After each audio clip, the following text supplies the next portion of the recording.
Welcome to this Friday morning already, another week blown by.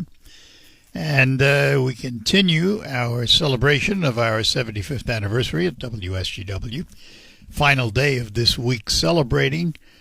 From here on out, we will occasionally drop in little snippets that we have because we had so much we didn't have enough time this week to do it all. But we conclude today with another member of our cast of characters. He was here not too long ago. We chatted with him, but he was here in the 70s in the news department, and he is Kelly Farr. Kelly, good morning. Good morning, Art. Thanks for coming in today. Yeah, thanks for having me. And later on, to conclude this week of celebration, I thought, what would it be without looking ahead? We look back all week, so... Yeah. At 10 o'clock, after the 10 o'clock news this morning, our general manager, Mark Thomas, is going to pay us a visit and talk about the future of radio. At 11 o'clock on Focus, we will learn about Mid-State Health Network. All of that coming up. But Kelly is with us this morning, and Kelly, probably other than Terry Henney and myself, goes back the farthest of folks that we've talked about. That worked here at WSGW. You were here from when to when? I arrived in October of 75, and I left WSGW in, I think it was January of 1980. And it's one of the funniest stories I've told, because when Kelly left, folks, here's a guy that spent at least a good part of his career here at WSGW writing stories about the construction at the Midland nuclear plant, and most of them were not favorable because there wasn't very much going on that was favorable at the time. Right. So here's Kelly writing all of these stories against the plant and all of that, not as opinion pieces, but as news pieces, because it was mostly negative news coming out of there. Yeah, the nuclear plant had a troubled construction history. Yeah, you might say that.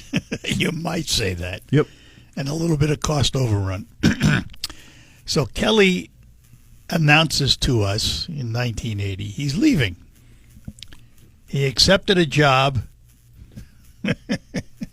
with Consumers as a spokesman for the Palisades nuclear plant. That's right.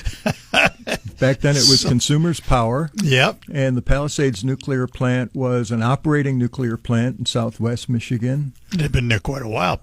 Actually, it was a fairly new plant. I think it was commissioned in 1971, so not that old in terms of power plants. But, yeah, it was an operating nuclear power plant. And so I went to a mutual friend at Consumers, Norm Sorry, and asked to borrow a Geiger counter.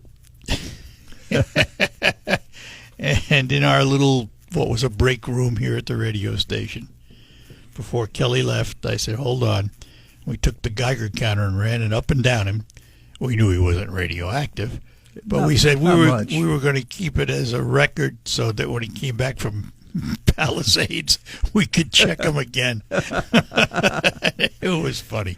It was just a good time. Yeah, I don't think I became too radioactive. No, I hope not. Yeah, maybe just a little. You wore your badges, I guess, right? You You were there, you had to wear radiation badges? Yeah, it's called a dosimeter. Right. And it was a little plastic device with a film in it, like an X-ray film.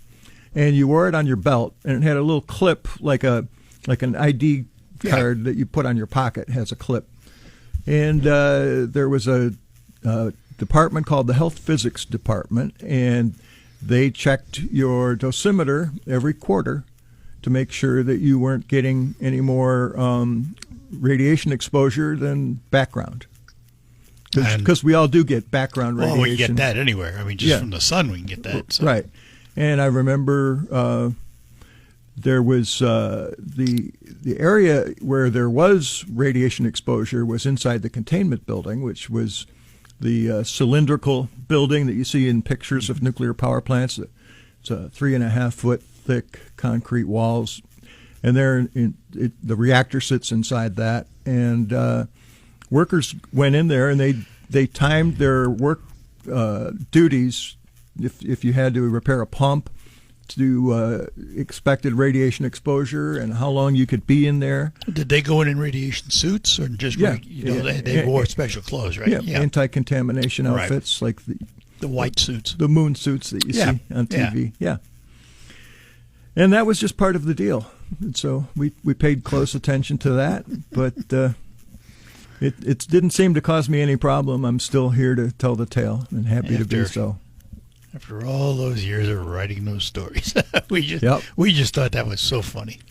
Well, I remember having a Geiger counter too, and consumers issued me a Geiger counter, and I used to go around in Southwest Michigan and give presentations about nuclear power, and it was surprising how many household things that we don't think about are radioactive. There was a line of dishware that was popular in the 50s called Fiestaware. Oh, yeah, of course, yes. Fiestaware, well, there were different colors of Fiestaware, and the orangey, reddish colored Fiestaware had uranium in... You're kidding. In the ceramic glaze. And so I had a piece of Fiestaware. It was like a saucer, like a coffee cup saucer, and you put the probe for a Geiger counter. It's like a little microphone. Right. And you put the microphone, the sensor, up to the Fiestaware, and it goes... Yeah, clicking, right. It just went like the meter went high. Another one was Coleman lantern mantles. You go camping with a Coleman lantern. The filament that makes the light. Though I don't know if they still are, but back in those days, those were radioactive. Geiger counter would go crazy, and so that was quite interesting. Most people didn't know that, and it was an eye opener. Yeah, how many people went home and threw out their Fiestaware? Well, Fiestaware was a bestseller at like flea markets and garage sales. People collect those sorts of things. Yeah, interesting stuff. Yeah. So you came in 70. In 75, the fall of 75. After right out of school, or did you work somewhere else? No, I had worked in some smaller radio stations around the state. I worked in Tawas. Then I went down to Jackson, and at the time in Jackson in 1974 and 75, the company that owned WSGW was Booth American Company. Yeah, right. And Booth American, I think, was based in Detroit, and they had a stable of radio stations around the upper Midwest, including the station that was an AM/FM combination in Jackson. And they also owned WSGW, and at the time, the FM affiliate here was WSBM. SBM. Long time ago. And so the managers at the radio station in Jackson came to Saginaw after the general manager here, I think, passed away, a guy named Bob Phillips. Passed away? Yeah. And so then John Casey came here, and he brought my boss, Rick Belcher, up from Jackson to Saginaw, and then eventually I followed. And then you were here for 5 years. Yeah. What? And that's where I met you. That's right. And what made you decide to leave broadcasting for public relations, which is what you did for consumers? It was just a progression in my career. The news business was exciting. It's kind of a young man's game, and I saw that there were Saginaw had a fair amount of presence of corporate public relations types, and they looked like they were having a pretty good time of it. General Motors had a lot of public relations people who used to court me as a working press reporter, for WSGW. So I would meet, in my travels as news director, I would meet General Motors, public relations people, Saginaw Steering Gear, Central Foundry. Oh, yeah. Oh, absolutely. Dow Chemical had a strong public relations presence here, like they probably still do now. And Consumers Energy, back then Consumers Power. Yeah. And so I rubbed elbows with these guys. They would try and influence me as a news director for a working news organization, because we covered a lot of news. Oh yeah, and wrote locally originated news copy, and so I thought, well, maybe I might want to try that. Why not? Yeah. We'll be back. We're talking to Kelly Farr. He was here in the 70s at WSGW, and we will be back with more. Thursday, August 21st at 7. Look at the late 70s, from 75 to 80 roughly. While you were here, other than the Midland nuclear plant we've talked about, and that was a continuing story. Right. What was the biggest story you had to cover at the time? Well, there were a lot of big stories in this area. One that I remember that we were talking about during the break was Consumers Power at the time had decided to buy liquefied natural gas from Algeria, which Algeria has a lot of natural gas, and you freeze the natural gas into a liquid, so it's many degrees below zero, and then you put it in a ship and you transport the natural gas across the ocean to a receiving terminal down in Louisiana, and you bring the natural gas up, and Was it piped up? It's brought up by one of the big natural gas transmission pipes. It's like the 36-inch mains with heavy pounds per square inch of pressure. And comes up through Illinois and into southwest Michigan. And so that was a big brouhaha, because the cost of the natural gas was going to be higher and people's natural gas bills were going to go up. And Consumers Power had a heck of a time back then explaining the rationale for purchasing the. So what was it? I mean, how do you explain that? And then you were probably responding. Kelly also, because after you were at Palisades for a while, you ended up in the corporate office for a while. I did, and I don't really remember the actual rationale, other than that, it's always a good idea to have a diversity of supply. You should have you should have several different sources to purchase your fuel. And that might have been the rationale, but natural gas prices were volatile even back then, so that if an upcoming winter heating season was coming on and you had a chance to secure a block of natural gas at a fixed price, you might have pressed the button and taken it, and then market conditions change, and sometimes the decision that you make on one day doesn't look so good the next day.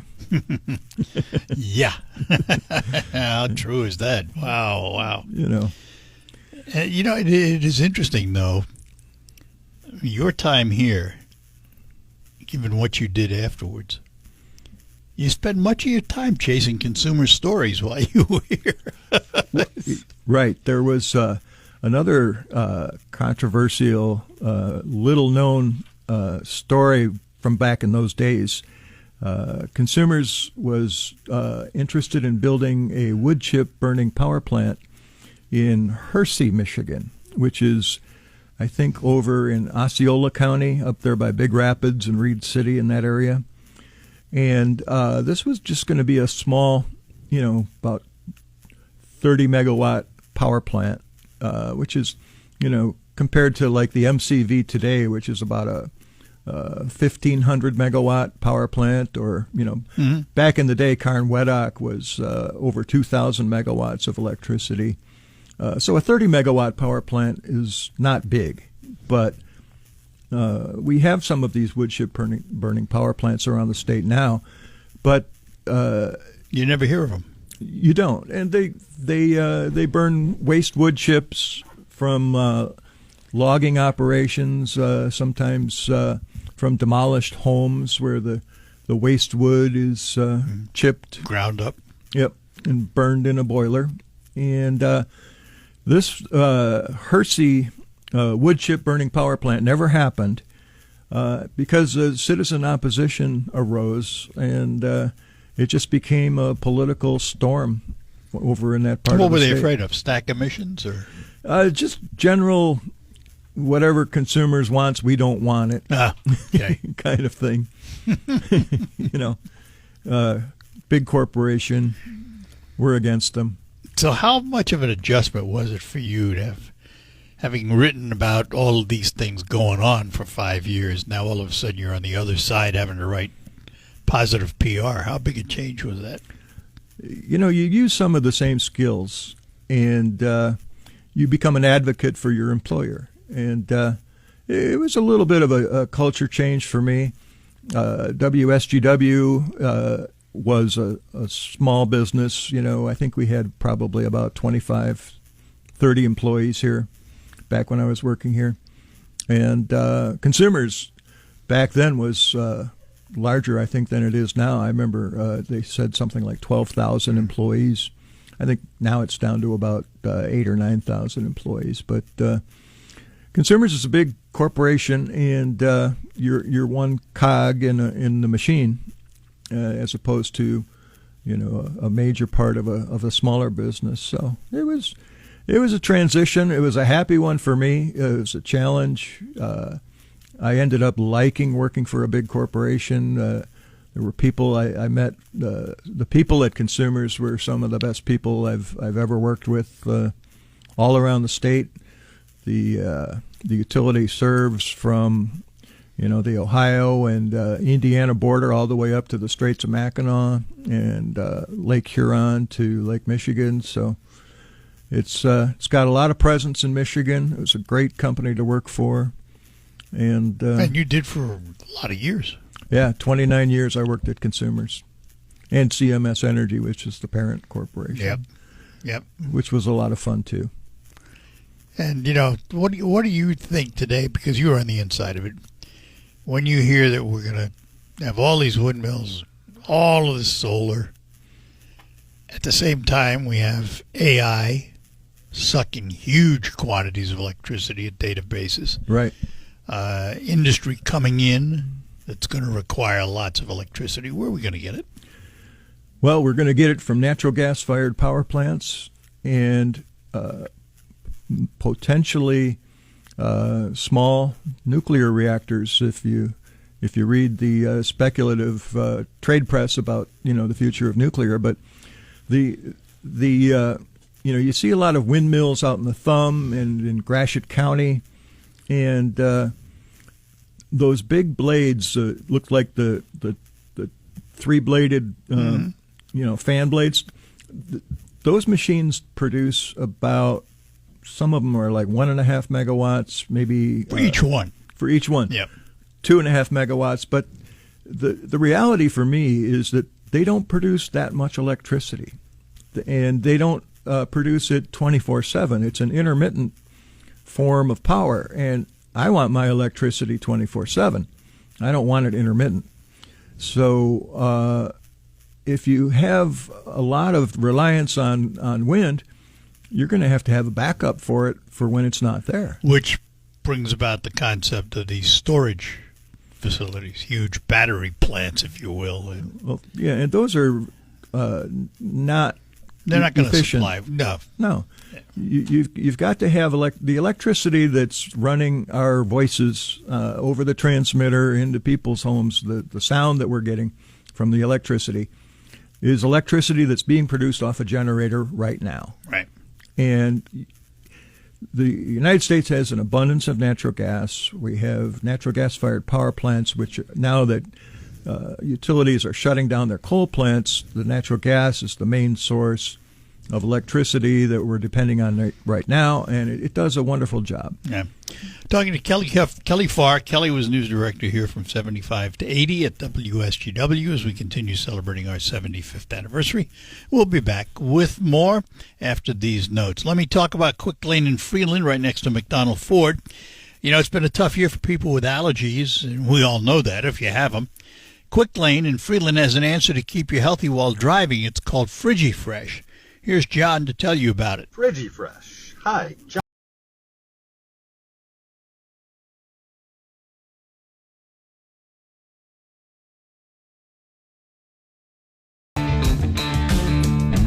Hi, we're back with you.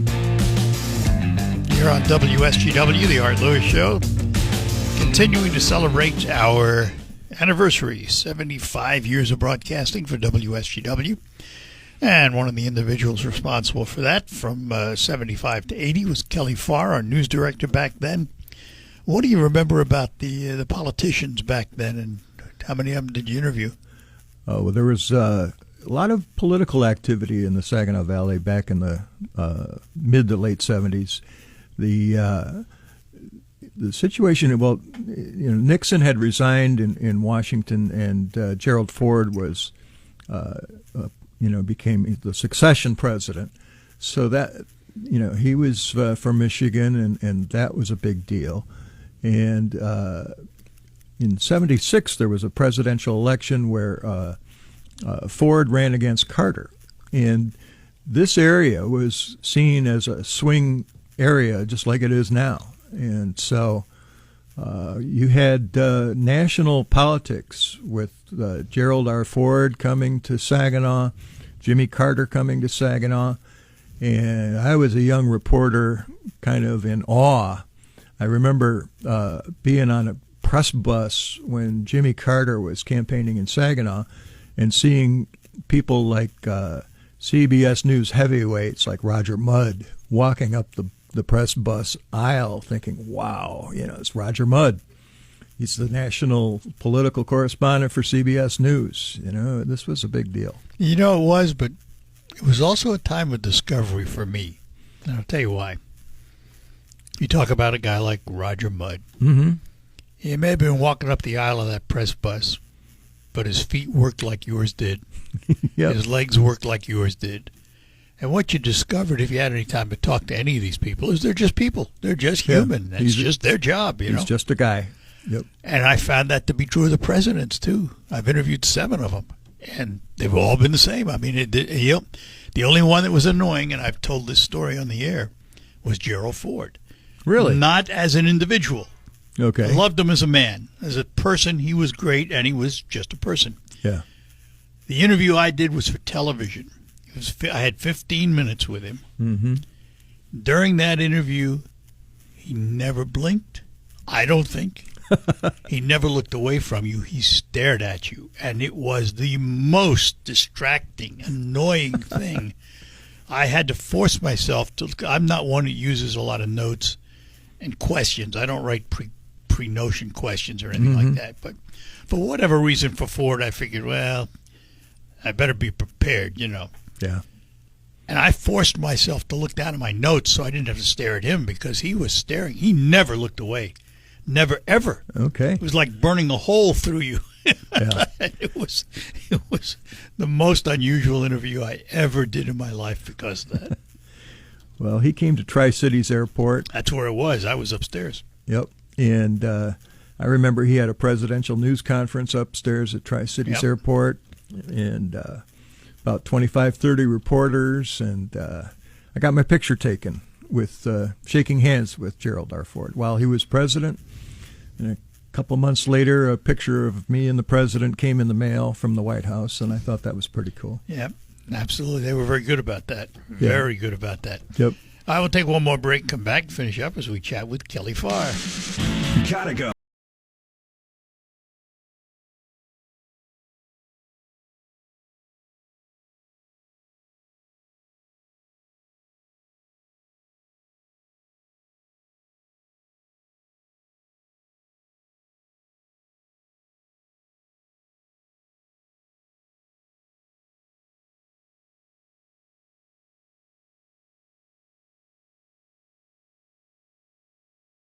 Agree on much, but we agree on Social Security. We all pay in. It ought to be there when we need it. Social Security could face a funding gap in less than a decade, and I don't want to see a pay cut. I'm with AARP in the fight to protect. All right, we're back with you in our final segment, talking to Kelly Farr, news director from 1975 to 1980 here at WSGW. You worked with a lot of folks that were here back then. Who do you remember from those days? There was a cast of characters that came through here. I remember John Casey, of course, was the general manager, who was a fine man. He passed, yep. Yep. My boss was Rick Belcher. He was here the other day. Okay, the operations manager. Elaine Nentwig was John Casey's assistant in the manager's office. Paul Pigeon did the commercials. That's right. We had a cast of characters in the disc jockey, or the people that ran the control room. A guy named Joe Pratt worked here for a while. Yep. Phil Conrad, I remember. Rod Creed. Well, their names I haven't heard in a long time. Really ancient history from WSGW. There was a guy named Mike Brady that worked on the FM who was a friend of mine. We had a sports guy named Jeff Blau who I remember going down to see some Tigers games and sitting in the press box, and because WSGW was the Tiger affiliate. Yep, still are. Yeah, it's great. I listen to Tiger games all the time, by the way. Yeah. And let's see, and then there was the sales staff who Mr. Terry Henney just walked in, and he was sales manager back then. I see he still wears a sport coat to work, but I remember him as wearing a plaid sport coat at the time. He has a variety. Yeah, Jake Jacobson, Tom Weaver, Fred Krell, of course, was an institution here. And those are just some of the names that come to mind. There's a funny story about Paul Pigeon. Paul has passed. Many of these folks you mentioned have passed. Mm-hmm. But Paul had this boom box. Mm-hmm. It was his pride and joy. Nobody touched his boom box. I had to go out and do a 4 for the morning bit on a billboard at Bay and Tittabawassee. I had to go up on the billboard. Oh, that's a The novelty. billboard company brought a lift jack and got me up there and stuck around and got me down. But I did not have any kind of device to be able to hear the radio station at the time, so I grabbed Paul's boombox. Took Paul's boombox up to the top of the billboard. Uh-huh. You didn't get Paul's permission to No, there was no such thing.